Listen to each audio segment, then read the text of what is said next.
back at it again for week 11 of Nantucket's Revenge Fantasy Football League. It's your boy Floyd, owner of Team Delaney's Saggy Tits, as per usual, joined by the lovely Michael Wiseman, Team Boom Mally Zolchek. Michael, I gotta ask you, Boom Mally Zolchek, is that your first year having this name? Do you plan on keeping it? Yeah, it's the first year, and I don't know. We'll see. We'll see how the season plays out. Do you know what your names were in years past? I don't remember. Yeah, it used to be the Alaskan Bullworms. We used to be the Boner Champs. Remember that? I don't remember any of the ones before. Oh no, the first year I did it, my team was Los Pollos Hermanos. But Yeah. my team's been struggling to find an identity. We'll see if this is it. I don't know. Yeah, you have the fewest points scored in the whole league. I do know that, so you are still struggling to find an identity. Yeah, all right, that's true. So before we get started, before we go over standings and et cetera and outlook and all that, obviously, like I've been saying in the group chat, I wanted to talk a little bit about collusion, just because, as we start getting deeper and deeper in this league with more and more rules, the stakes are getting higher, and we want to maintain a level of integrity. And that's really what separates collusion from not collusion is integrity is a key thing. So I'm gonna give you some examples of collusion, and some of them range from really obvious to really thin, and just want to make sure everybody knows what is and isn't. So first off, obvious collusion, Dabgate, hashtag Kyle Butts last year, making thin trades with players and offering dabs for people to accept his trades, which is obvious collusion. And then another one of somebody I follow on Twitter, it's a fantasy football guy, posted this example that somebody sent in to him, and it's definitely collusion. And so this is a little less obvious, and I'll have one that's even less obvious. This guy writes into him, he says, I'm in a league with a transaction limit of 30 add or drops. I have had countless injuries and been playing the waiver wire, probably a little over aggressively at times. I'm down to one transaction, et cetera, et cetera. He's down to one transaction. He says, I text the Tom Brady owner who has Bortles on his bench and ask him to drop him so I could potentially pick him up via waivers before Sunday. He obliged, and now Blake Bortles is available. Is this collusion? That is definitely collusion. He's asking somebody to do him a favor just because the other person followed rules. It's about the intent and integrity. You're playing with the money. You changed somebody's mental and affected everybody else's money because of it. So that's definitely collusion. And the last example, it's way less obvious and it's kind of extreme. But so this week, people are throwing around trades. Trevor tries trading me. And he offers me an awesome trade. He offers me Zach Ertz and Robbie Anderson for Dez Bryant and Evan Ingram. And obviously, Zach Ertz and Robbie Anderson are both outscoring Evan Ingram and Dez Bryant. And it's an awesome trade, I agree, but I told him I just didn't want to do it because I like what my roster looks like. I just like my beefy-ass receivers. And I was like, I don't know. Who knows if Robbie Anderson will be better than Dez, and I'm fine with Evan Ingram. I'll keep it. And then he really wants me to make this trade, and eventually I'm just messing with him. I'm not going to accept that. I'm messing with him. I'm throwing Elijah McGuire. And eventually he's like, no. Eventually he's like, okay, so because he has guys on buys again this week, and he needs some firepower. And so it was because of the fact that I initially had told him, and I was adamant. I'm like, I don't want to accept this trade. I'm like, no deal. If after I heard him out, because I was like, I want to know what your beef with Zach Ertz is, et cetera, why you're trying to trade. And he goes on and explains to me, I was like, dude, I respect your move. I was like, but I don't want to make the trade. So then he's like, come on, just live a little. And I'm like, bro, I was like, now if I right now that I've already admitted that I don't like that trade and that I do not want to make that trade, if I now do it just because I respected your thought process, because as I said, I was like, dude, I respect your move. You're trying to trade away guys that Zach Ertz is the tight end one. I'm like, just because I respect your moves and I can't accept it because of that reason, that would be collusion. I would be of changing the game based on I never had intent to trade those guys, and just because I respect his thought process and I can't say, yeah, I respect your thought process. Okay, I'll make the trade. Cool trade. That's a good trade. He's like, it's not collusion. It's just a good trade. I'm like, yeah, it's a good trade. I'm like, just because it's a good trade doesn't make it not collusion. It just makes it way less obvious. Like, just because on the surface, all you guys can see is that we traded these guys. You don't know that I was like, oh my god, dude, damn, sweet play. Here, I'll give you this guy because I respect you. Like, that would be collusion. As far as collusion, do you want to talk about what happened last year between Derek and Anthony? I don't even remember specifically what happened. They bet on a Madden game, and so what happened was Derek and Anthony were like trying to make trades, and they're like, okay, if I win, you have to accept this trade. If you win, you have to accept this trade. That's what they did. They forced each other to trade people on a Madden bet, which is just obviously collusion. Yeah, and it wasn't even like a close trade. Like, everyone saw it, and they're like, what is this trade? And then after everyone called them out for it, they eventually like, we had a bet in Madden. Collusion or not is just literally its integrity. Like, that's the key thing that defines it. Like, is what I'm doing, does that make sense? You know what I mean? Anyways, now that we're done with that rant, we got a lot of things on the list of things to talk about today. So we'll jump right into it with standings. You want to go over the standings for us real quick, Michael? Yeah, I got them pulled up right now, actually. In first place is Mikey at 8-2, followed by Damien at 7-3. I would say that these two, where they're at right now, are probably a lock for the playoffs. Wouldn't you agree? Yeah, absolutely. The top two spots. And then you've got Butts at 6-3-1 right behind them in third. And then 2 6-4 teams being Rob and Nick. And then the final playoff spot is being held by Mike Brobst at 5-4-1. I would say these four teams are probably likely to make the playoffs. It's not guaranteed, but they're in a pretty good position. And then just outside of the bubble of the playoffs, you've got Trevor, Drake, and I all at 5-5.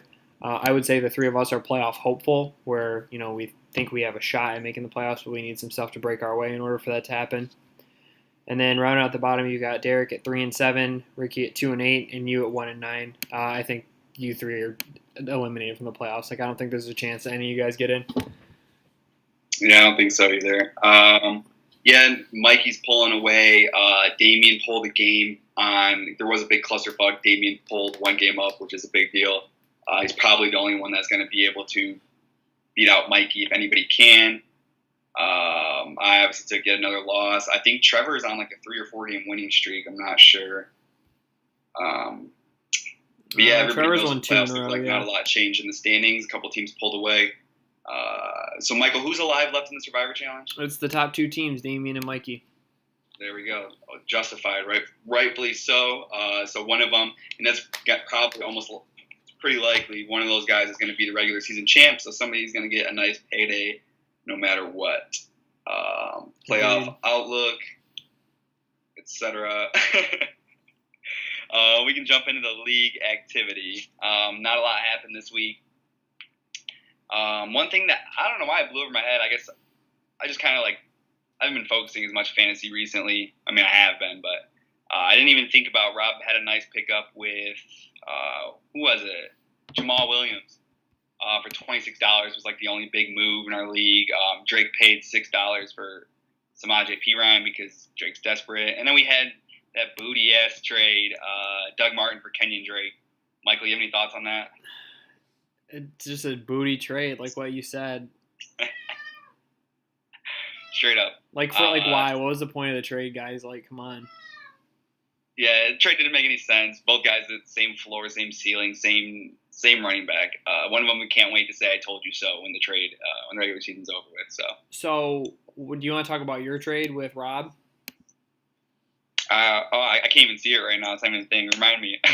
You sent Amari Cooper and Cam Newton and got Dez Bryant and Sammy Watkins.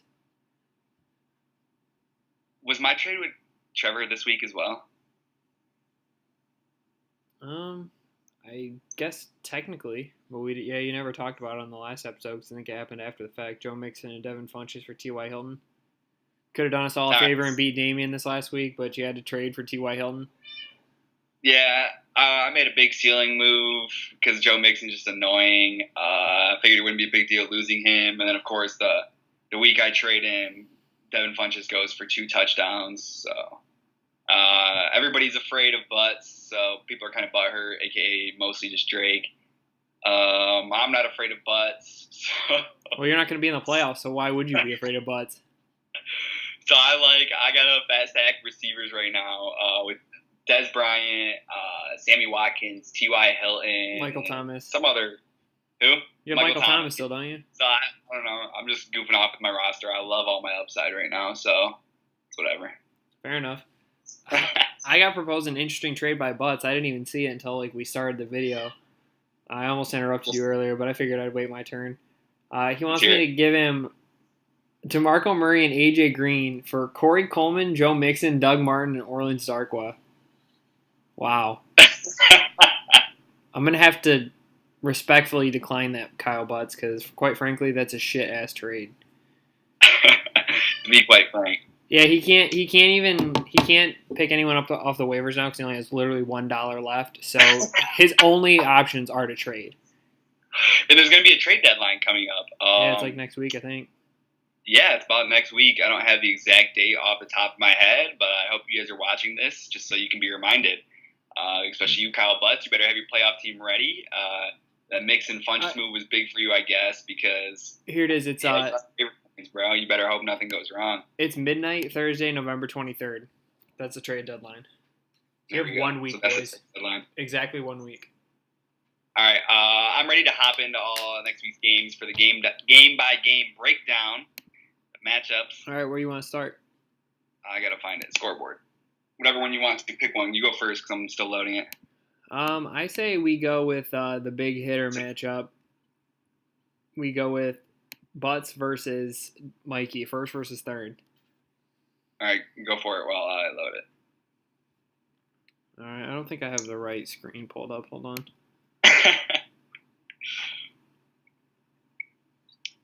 Because usually I pull it up and it looks different.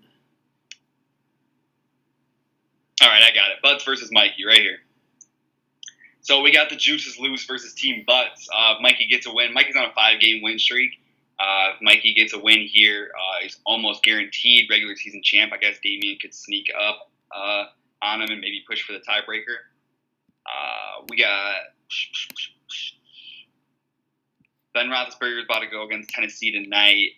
In my opinion, I think the Steelers will be passing the ball more in this game. Tennessee is one of the weaker secondaries in the NFL, although it is a little bit improved. Thursday games, I don't usually look at teams running the ball that much, although obviously Le'Veon Bell is going to get his usage. I think teams on Thursdays really try to rely on their bread and butter because it's such a short week. So I expect to see a lot of Antonio Brown. I expect to see a lot of DeMarco Murray and Derrick Henry. But at the same time, look out for Corey Davis as well in this matchup because he's got a huge uptick. But, yeah, so I got like Ben Roethlisberger. Shady against the Chargers is great. Fine. Say it again. I said Shady against the Chargers is great, especially with Peterson being quarterback for the Bills now and not Tyrod Taylor. Yeah, absolutely. Todd Gurley, we'll see if they can score against Minnesota. He should be fine. DeAndre Hopkins is going to be seeing a lot of Patrick Peterson.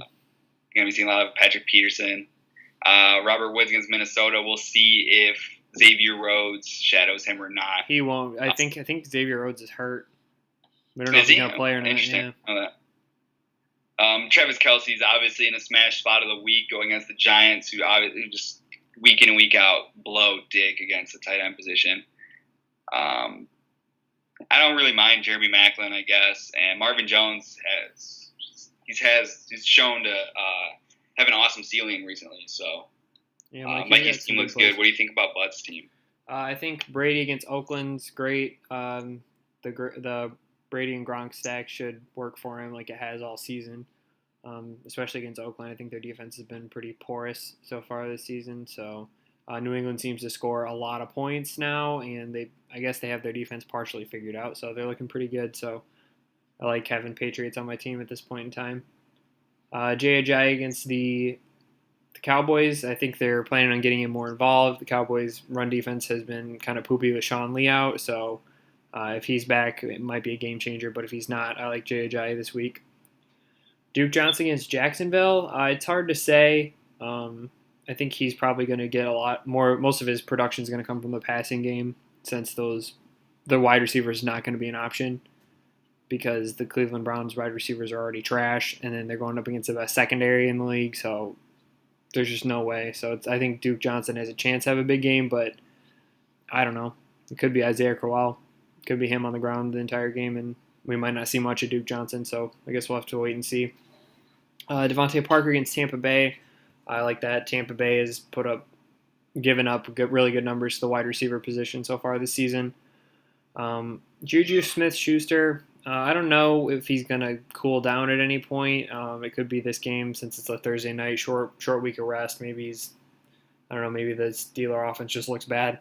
It's hard to say for sure. He's definitely boom or bust, so I guess I'm okay with the play. Keenan Allen against Buffalo. It looks like Phillip Rivers is going to play, so Keenan Allen should be okay. Get his usual volume. Orleans Darkwa against Kansas City. I know Kansas City's secondary has been pretty soft this season.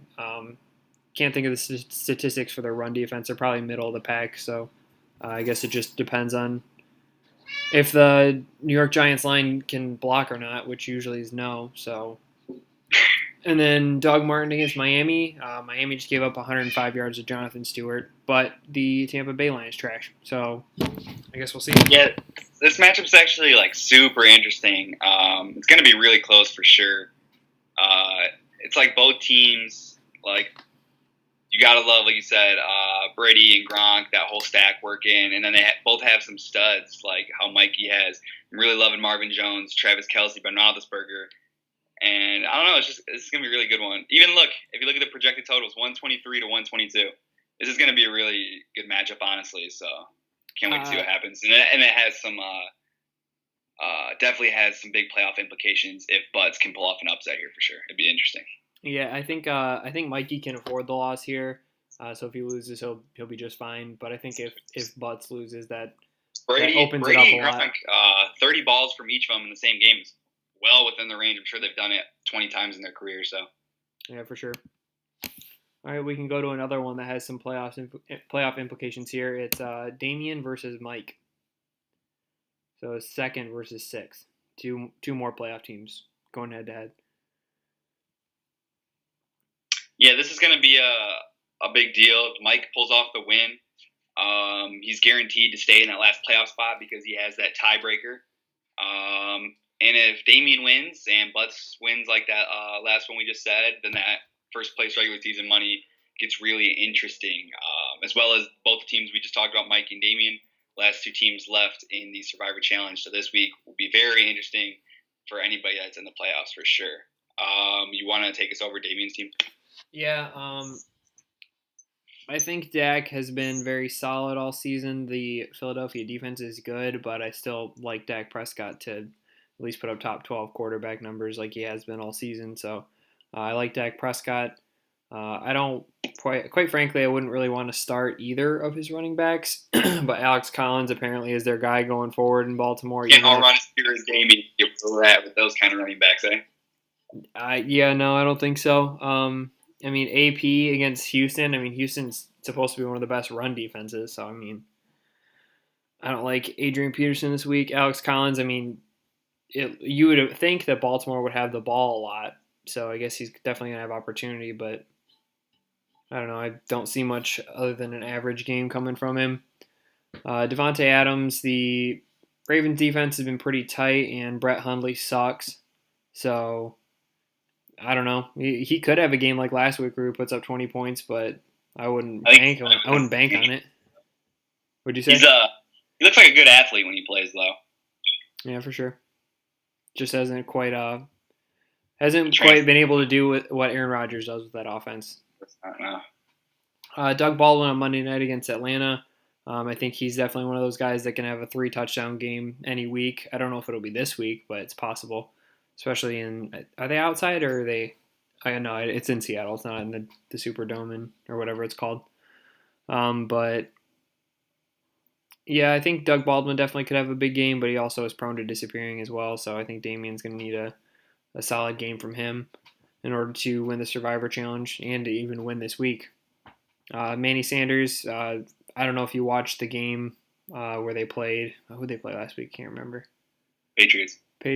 Was it? Yeah, it was the Patriots. Brock Osweiler was targeting Manny Sanders almost every pass play through like the first half. Andy Sanders has been that, dude. I was hoping to get him this year. I didn't get much of him. Yeah, so I mean, he's definitely. But the Cincinnati secondary is pretty good, so we'll see. And Paxton Lynch might be coming sooner than we think because they moved him up to second on the depth chart. So, if it's Brock Osweiler this game, I like Manny Sanders. Think he'll be fine. Kyle Rudolph against the Rams, whatever. I mean, it's probably his best tight end starting option. I don't know how the Rams are against the tight end off the top of my head, but he's got touchdown upside for sure. And then Isaiah Crowell against Jacksonville.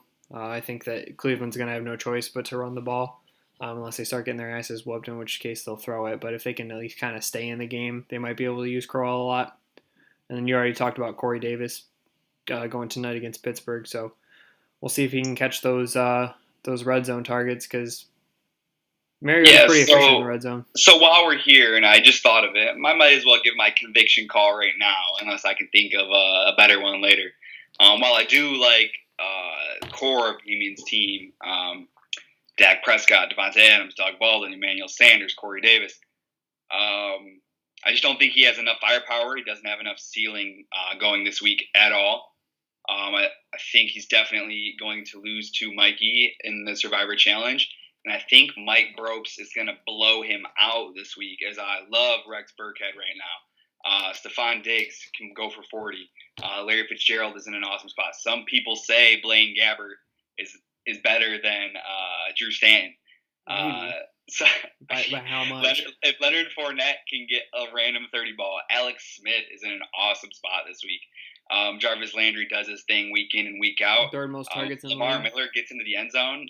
Mike just blows this bitch out by 50. So and he's got the Jags defense against Cleveland projected 15 points. Yeah, I got 4-down territory. Just laying the fattest 3/4-inch cock right on the table to show the league what's up and maintain his playoff spot this week. 3/4 That's inch. my conviction call. That's my conviction call for sure. We can go to another game. Yeah, for sure. How about Rob versus Drake? All right, let's do it. 6-4 versus 5-5. Drake needing a win here, I think, to make the playoffs. Yeah, and Rob can't afford to lose. Also, he's going to be getting scared because Rob's team has been looking like they're falling apart recently. We'll see now that he's got Mike Evans back. But Mike Evans tethered to Ryan Fitzpatrick and not Jameis Winston. I mean, I don't know if it makes a difference who's at quarterback, to be honest. In fantasy football, it's not real football. I'm sure it makes a little bit of a difference. Right, but we all know he's capable of throwing YOLO balls to Mike Evans, as 90% of quarterbacks are capable of doing. True. Hopkins' YOLO volume hasn't balls. slowed down. Neither is his production. So, you know what I'm Yeah, saying? Rob's got Kamara and Bell going to awesome running backs, so he's good there. He's going to need something out of Jamison Crowder, who's been prone to disappearing, just like Amari Cooper. So I think either of those guys could get 25, 30 points, or they can get 4 points. So I guess that's going to make a difference.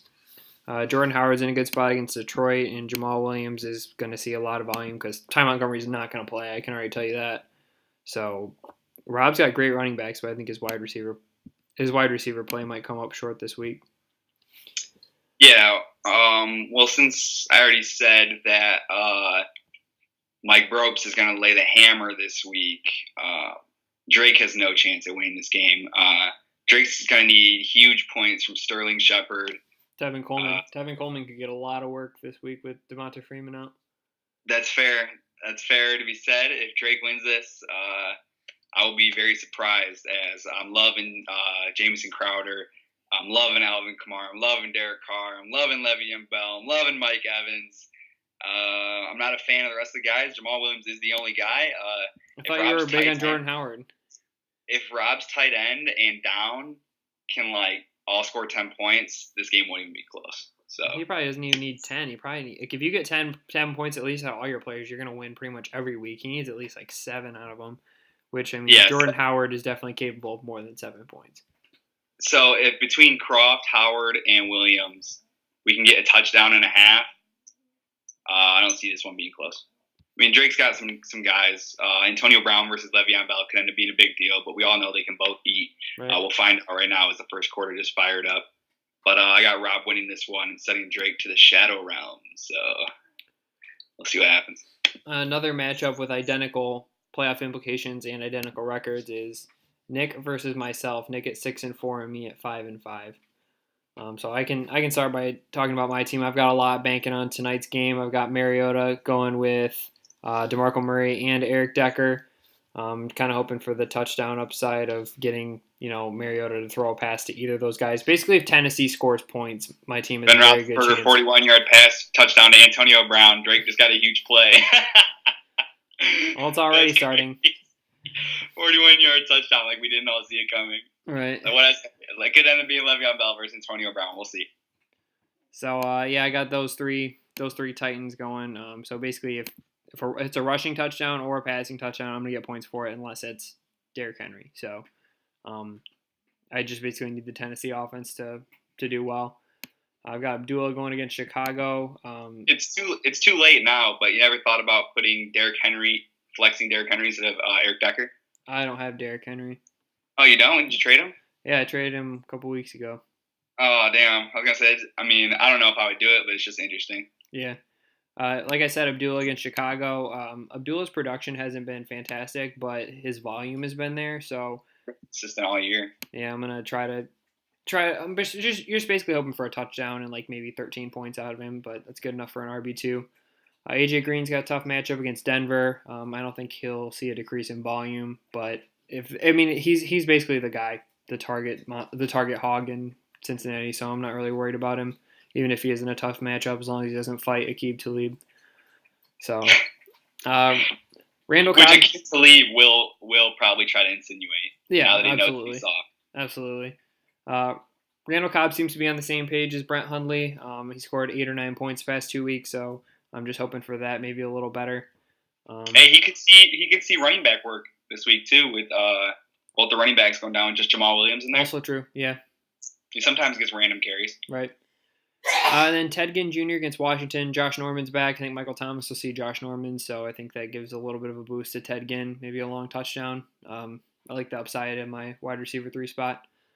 Jared Cook against New England. Jared Cook has been pretty consistent, so I like him at my tight end, especially playing New England. Deion Lewis, I think he hit his ceiling last week, but Oakland's been pretty shitty against the run, so maybe Deion Lewis can. Because I think last week they were going first down work. Yeah, I think last game they went drive for drive, rotating Lewis and Burkhead. So I think Lewis is at least supposed to. He should get at least half the snaps for the Patriots offense. So it's good enough upside for me against Oakland, and then I'm throwing out the Bengals defense against Denver, hoping that Osweiler throws a couple picks. That's fair enough.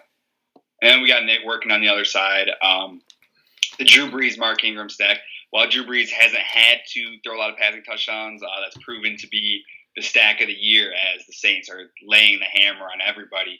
I expect it to be the same this week. I think the Redskins, while the Saints defense has much improved, I see that game being relatively a shootout, like in New Orleans, like we're used to seeing. So he's got those two guys going. Kareem Hunt is in an awesome spot against the Giants. Brandon Cooks is in an awesome spot against Oakland. I don't know about Kelvin Benjamin. With Peterson in, yeah. John Brown. Houston has been giving up a lot of long balls, so we'll see if Gabbert can hook up with John Brown. I'd rather have Larry Fitzgerald, obviously, than John Brown, but we got Delaney Walker going right now, who could be in a good spot. Delaney Walker, the only problem with Delaney Walker is he hasn't hit pay dirt yet this season. I just seen that today. He hasn't scored a touchdown yet this season. Wow.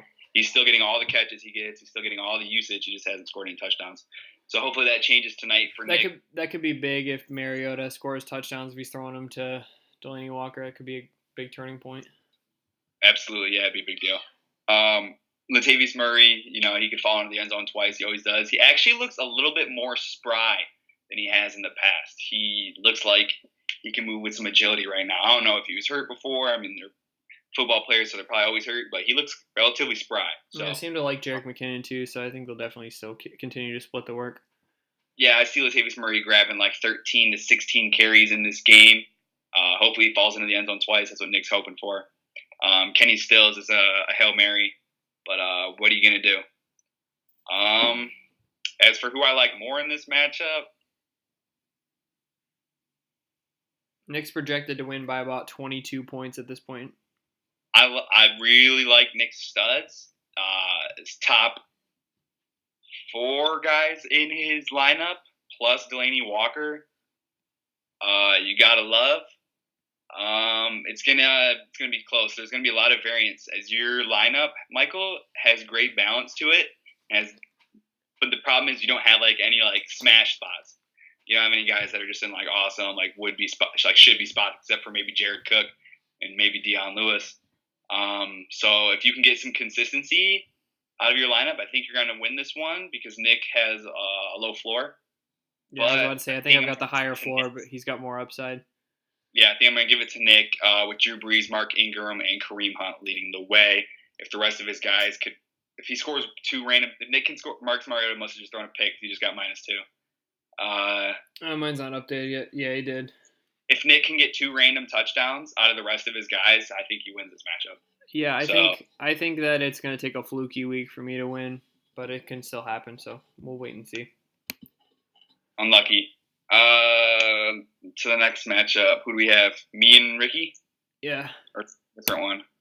Yeah, it is you and Ricky. All right. Let me get warmed up for this. The best team in all the land.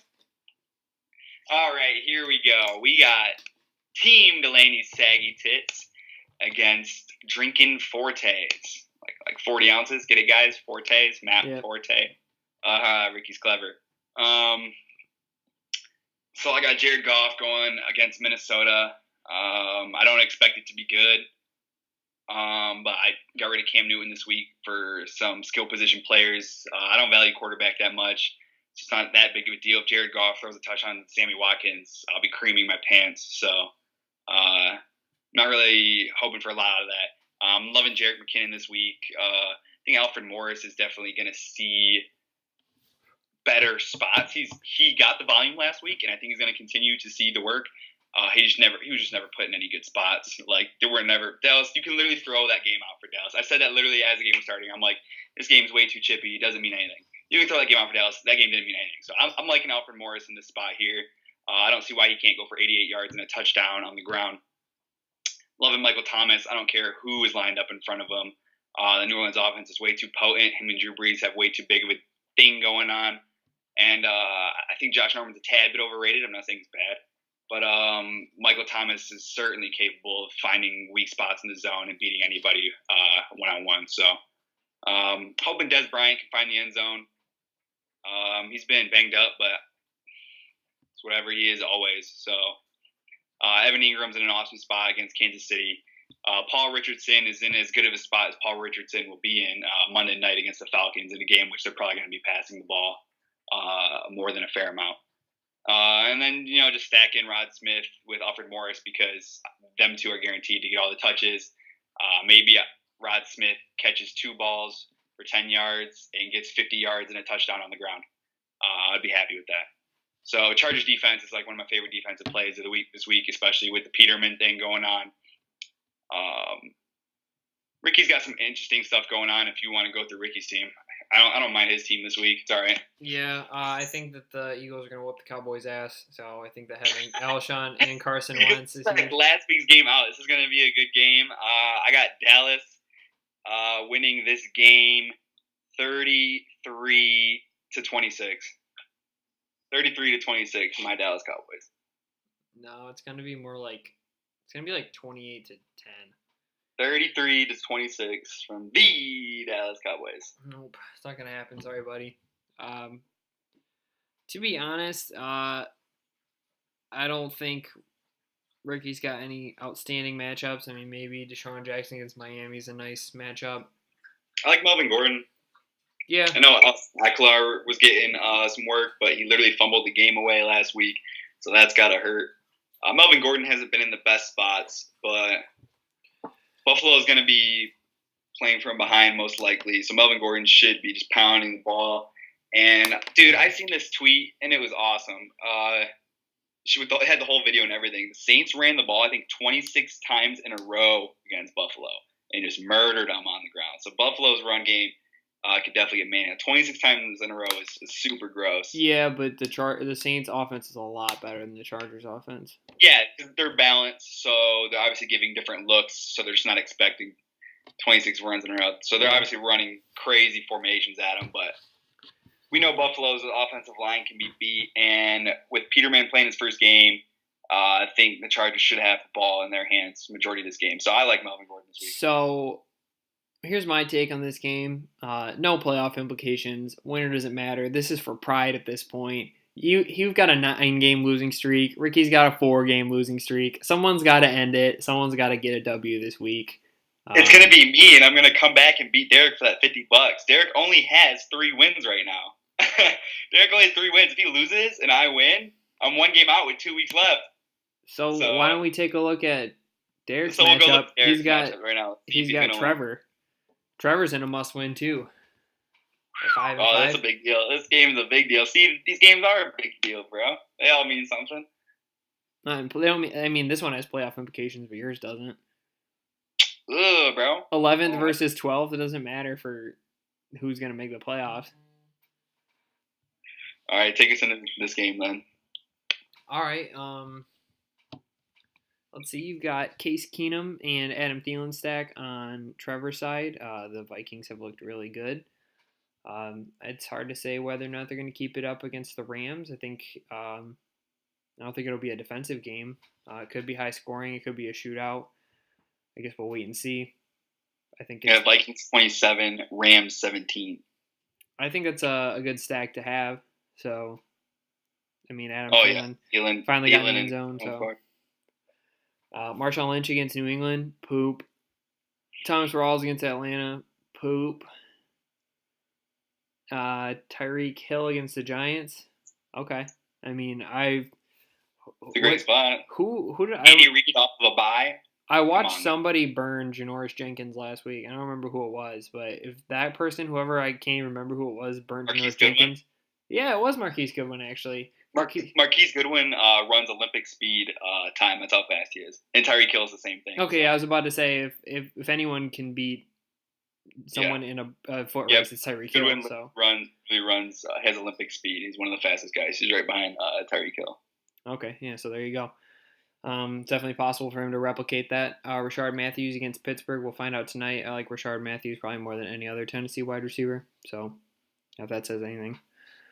Jason Witten against Philadelphia. Witten's always fine. Yeah. And then Mike Wallace against Green Bay. Poop. And Zach Ertz, I think, is a auto start every week. So I like some of Trevor's starts, but I think he has some poop in there. Yeah, I think that poop is really going to hold Trevor back this week. Even though I love Thielen, Keenum, although I might like Diggs a little more this week than Thielen. Just because I think he can find the space in the zone a little bit better in a more of a pressure game than Thielen can. Stephon Diggs is truly an awesome receiver. If you watch his route running, he's pretty sick. But you got to love Keenum and Thielen always. The running back situation is just really poop. And it's like if Tyreek Hill doesn't come through, then he's literally – if Tyreek Hill doesn't come through, he's only getting points from Zach Ertz this week. Rashard Matthews could find the end zone, but he's obviously competing with touches from the whole offense. That's the problem with Tennessee is that everybody is competing for touches, whether it's Corey Davis, Eric Decker, Rashard Matthews, Derrick Henry, DeMarco Murray, Delaney Walker. They're all uniquely used, and each guy only really feels like they have a ceiling of 5 catches, 80 yards, and a touchdown. So if you don't get that out of Rashard Matthews, he's getting points from literally only Zach Ertz and hopefully Tyreek Hill, while I am loving Kirk Cousins and Chris Thompson to hold the fort down in Washington. I don't see Samaje Perine hitting the end zone, although Rob Kelly Perine will see an uptick in carries. He hasn't been that effective. I think that the Saints are going to start to whoop the Redskins' ass, and they're going to have to move to the pass, and it's going to be all Chris Thompson. That's the same. So I'm just loving the Kirk Cousins, Chris Thompson next week. I have them in DraftKings everywhere. My 2 most owned guys are probably Kirk Cousins and Chris Thompson this week. So you got that going on with Crabtree in an awesome spot. You can't love Julio Jones against Seattle, but it's Julio Jones against anybody is fine with me. Crabtree against New England's huge. Right, yeah. You can't really like Jordy Nelson, but Jimmy Graham is huge every week. just overall with the quarterback running back combination and Cousins and Thompson holding down the fort, the rest of his guys are competent enough to where he should be able to fend Trevor off. Because, like I said, I don't see who's scoring points for Trevor. If it's not Lynch and Rawls, then if them two aren't scoring, what is he going to do, man? Because a lot of his guys are just really volatile. If Trevor loses this game, do you think he's out of the playoffs at 5-6? Yeah, because Mike's going to win. Yeah, Brobes should win, and I'll put him at a game and a half with 2 weeks left. Yeah, I guess we'll see. It's a must win. If you're 5-5 like me, Drake, or Trevor, it's a must win. Yeah. After we went through all those, it kind of looks like the teams that are winning are going to pull away. We'll see if you other teams can make something happen. All right. That's about it for Week 11. You have anything else, Michael? No, I don't have anything else to add. I think that about covers it. We went pretty in depth this week. Like I said, we expect to see some of these teams pulling away. We got the trade deadline coming up Thursday, November 23rd. Until next week. Yep. See you next week, mate. Show.